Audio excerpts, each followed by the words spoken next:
ಸಸಿಗೆ ನೀರನ್ನು ಎರೆಯುವ ಮುಖಾಂತರ ಕಾರ್ಯಕ್ರಮವನ್ನು ಉದ್ಘಾಟನೆ ಮಾಡಿರ್ತಕ್ಕಂತಹ ಸಾಮಾನ್ಯ ಗೌರವಾನ್ವಿತ ನ್ಯಾಯಾಧೀಶರಿಗೆ ಮತ್ತು ವೇದಿಕೆಗಳಿರ್ತಕ್ಕಂಥ ಎಲ್ಲ ಹೆಣ್ಮಕ್ಳಿಂದ ಇನ್ನೂ ಯಾವುದೂ ಲಿಮಿಟ್ಸ್ ಇಲ್ಲ. ಬೇರೆ ಅದು ಅನ್ಯ ಜನರಿಗೆ ಆ ಲಿಮಿಟ್ ಸರ್ಟಿಫಿಕೇಟ್ ಕೊಟ್ಟು ಮಾತ್ರ ನಾವು ಉಚಿತವಾಗಿ ಈ ಕಾನೂನು ಸಲಹೆಯ ನೆರವನ್ನು ಮಾಡಿಕೊಡ್ತೀವಿ ಅಂಥೇಳಿ ನಾನು ಎರಡು ಮಾತುಗಳನ್ನು ಮುಗಿಸ್ತೇನೆ.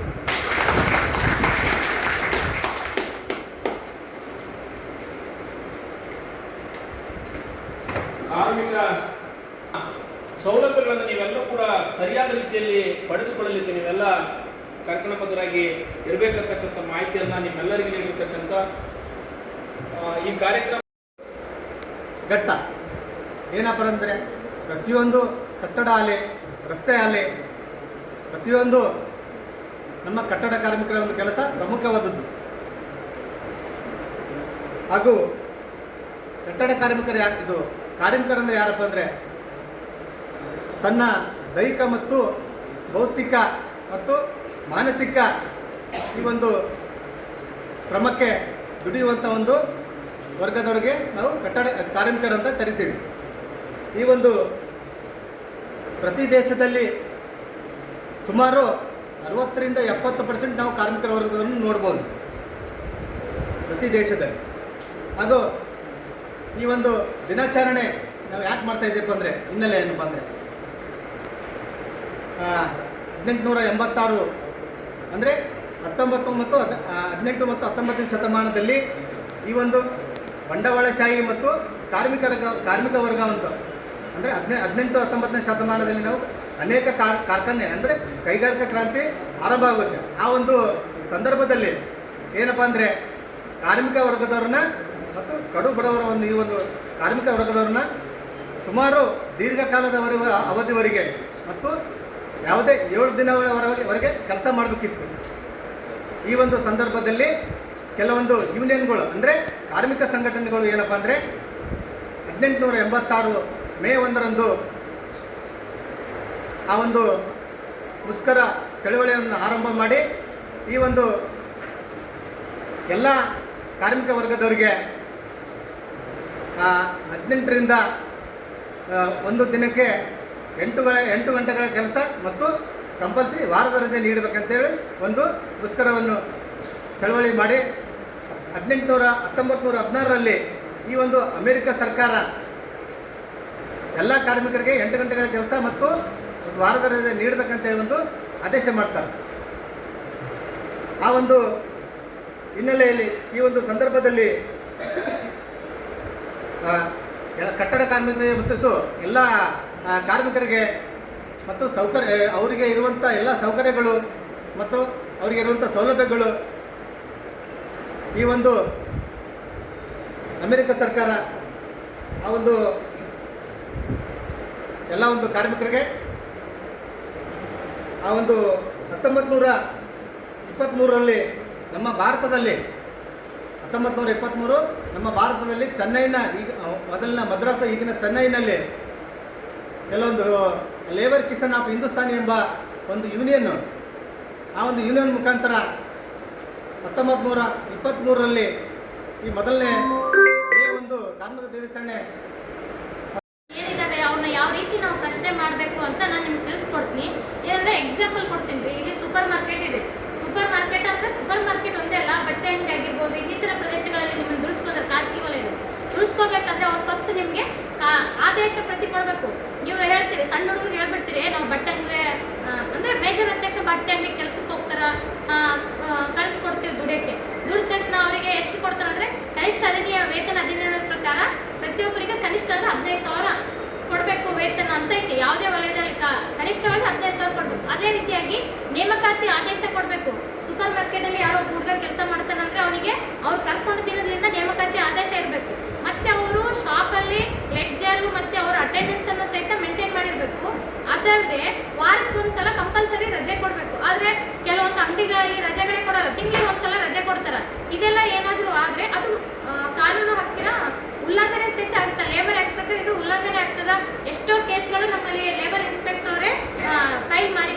ಅದೇ ರೀತಿಯಾಗಿ ಇದು ನೇಮಕಾತಿ ಆದೇಶ ಏನಿದೆಯಲ್ಲ ಇದು ಕಂಪಲ್ಸರಿ, ಇದು ವೈಲೇಷನ್ ಇದು ಉಲ್ಲಂಘನೆ ಆದ್ರೆ ಸಹಿತ ಕಾನೂನಿನ ಪ್ರಕಾರ ಅಪರಾಧ ಅದು.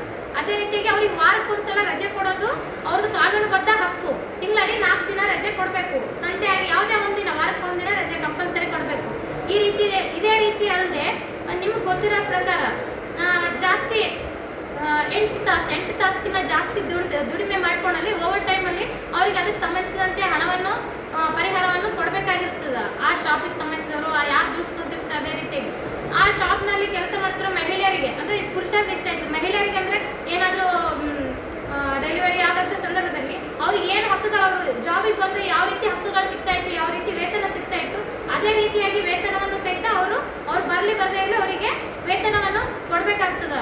ಇದು ಅನೇಕವಾಗಿ ಎಷ್ಟೋ ಶಾಪ್ಗಳಲ್ಲಿ ಕಂಪ್ಲೇಂಟ್ಸ್ ಬಂದಿದ್ದಾವೆ, ನಮಗೆ ವಾರಕ್ಕೊಂದ್ಸಲ ರಜೆನೂ ಕೊಡಲ್ಲ, ನಮ್ಮಲ್ಲಿ ನೇಮಕಾತಿ ಆದೇಶ ಇಲ್ಲ, ಬಂದು ಕನ್ಸಲ್ಟ್ ಮಾಡಿದಲ್ಲ ಅವರಿಗೆ ವಿಚಾರಿಸ್ತಾರ ಯಾಕೆ ಹಿಂಗಂತ.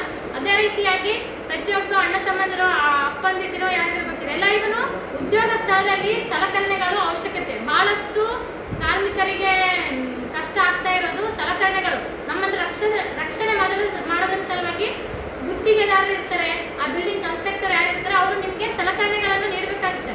ಓನ್ಲಿ ಕಾರ್ಮಿಕ ಕಟ್ಟಡ ನಿರ್ವಹಿಸುವವರಿಗೆ ಅಷ್ಟೇ ಅಲ್ಲದೆ ಇನ್ನಿತರ ಕ್ಷೇತ್ರದಲ್ಲಿ ಕೆಲಸ ಮಾಡೋರಿಗೂ ಸಹಿತ ಮಾಸ್ಕ್ಗಳು ಇಂಪಾರ್ಟೆಂಟು, ಕ್ಯಾಪ್ ಇಂಪಾರ್ಟೆಂಟ್.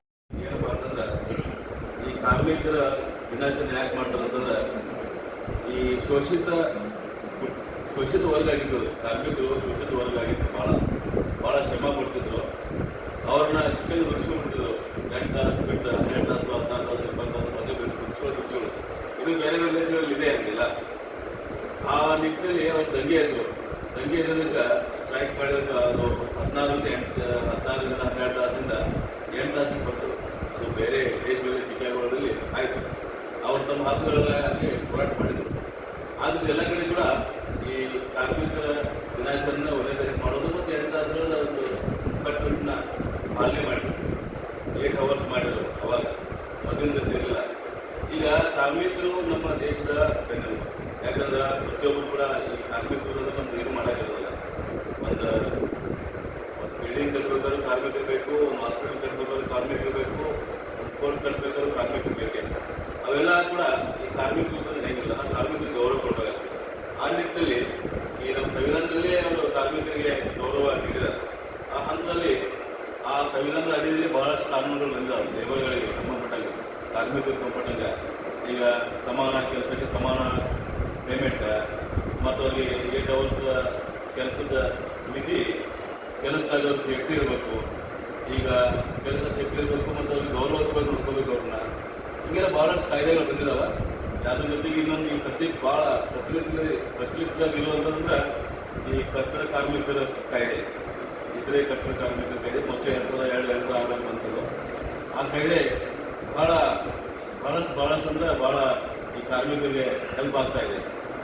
ಯಾಕಂದ್ರೆ ಈ ಕಾಯ್ದೆಯಲ್ಲಿ ಪ್ರತಿಯೊಂದು ಕಾರ್ಮಿಕರ ನೋಂದಣಿ ಮಾಡ್ಕೊಂಡಿರ್ತಂದ್ರೆ ಅದು ಸಂಬಂಧಪಟ್ಟವ್ರಿಗೆ ಇನ್ಸೂರೆನ್ಸ್ ಥರ ಮಕ್ಕಳಿಗೆ ಎಜುಕೇಷನ್ ಸಲುವಾಗಿ, ಮಕ್ಕಳ ಮದುವೆಗೆ, ಡೆಲಿವರಿ ಆದ್ರೆ, ಏನಾದ್ರೆ ಅವಘಡ ಆದ್ರೆ ಈ ರೀತಿಯಾದಂಥ ಬಹಳಷ್ಟು ಅದ್ರಾಗ ಪರಿಹಾರಗಳಿದಾವ.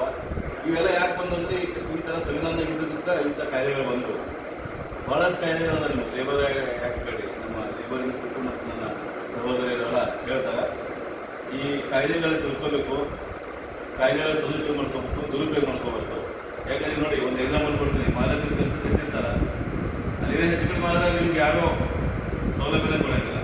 ಅವ್ರು ಇಮಿಡಿಯೇಟ್ಲಿ FIR ಮಾಡಿಕೊಂಡು ಅದು ಮಾಡಿ ಇದು ಮಾಡಿ ಲೇಬರ್ ಕೋರ್ಟ್ಗೆ ಹೋಗಿ ಪರಿಹಾರ ತಗೋಬೇಕು. ಇವೆಲ್ಲ ಗೊತ್ತಿರೋಂಗಿಲ್ಲ. ಏನಿಲ್ಲಪ್ಪ ನೀನೇನು ಬಿದ್ದಿದ್ದೀನಿ, ನಮಗೇನು ಸಂಬಂಧ ಇಲ್ಲ ಅಂತ ಮಾಲಕರು ಹೇಳ್ಬಿಡ್ತಾರೆ. ಆದರೆ ಎಲ್ಲ ಕಾಯ್ದೆ ಗೊತ್ತಿರ್ಬೇಕು ನಿಮಗೆಲ್ಲ. ಅವರು ಕೂಡ ನಿಮ್ಗೆ ನೆನೆಸ್ಕೋಬೇಕಾದ್ರೆ ಮುನ್ನೆಚ್ಚರಿಕೆ ತಗೋತಾರೆ. ಕಾರ್ಮಿಕರಂದ್ರೆ ಅವ್ರಿಗೆ ಕೂಡ ಒಂದು ಗೌರವ ಇರ್ತದೆ, ಅವ್ರದ್ದು ಫ್ಯಾಮಿಲಿ ಇರ್ತದೆ. ಅವ್ರಿಗೆ ಕೂಡ ನಾವು ಏನೇ ಹೆಚ್ಚು ಕಡಿಮೆ ಪರಿಹಾರ ಕೊಡಬೇಕಾಗ್ತದೆ ಅನ್ನೋದು ಗೊತ್ತಿರ್ಬೇಕು. ನಿಮ್ಮ ಕಾಯ್ದೆಗಳು ಭಾಳದಾವೆ, ನೀವು ತಿಳ್ಕೊಬೇಕಷ್ಟೇ. ತಿಳ್ಕೊಳ್ಳೋಕೆ ನಾವು ಸದುಪಯೋಗ ಮಾಡಿಕೊಡ್ರಿ. ಮತ್ತು ಪ್ರತಿ ತಾಲೂಕಿನ ನಮ್ಮಲ್ಲಿ ತಾಲೂಕು ಕಾನೂನು ಸೇವಾ ಸಮಿತಿ ಅಂತ ಇರ್ತದೆ. ನಿಮ್ಗೆ ಏನಾರ ಉಚಿತವಾಗಿ ಕಾನೂನು ಸಲಹೆ ಬೇಕಂದ್ರೆ, ಅರಿವು ಬೇಕಂದ್ರೆ, ಮಾಹಿತಿ ಬೇಕಂದ್ರೆ